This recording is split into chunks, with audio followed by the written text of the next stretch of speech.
Şimdi abla. Senin yüzünden araştırdım. İn aşağı. İn aşağı sikerim abini şimdi. Senin yüzünden düştüm hallere bak. Kal burada gel bak kaçma kaçma.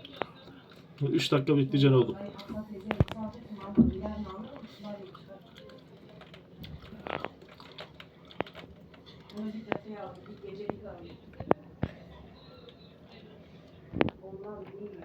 Ne? Geç yaslan oraya yaslan. Geç karşı duvara geç. Yoksa direkt öldürürüm seni amına koyayım. Bak onu da öldürürüm. Onu da öldürürüm. Kaçma. Yaslan oraya. Yaslan. Yaslan lan.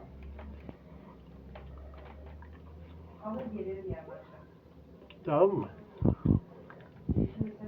Bak. Nereye kaçıyorsun? Nereye? Sen yardım edin oğlum şimdi.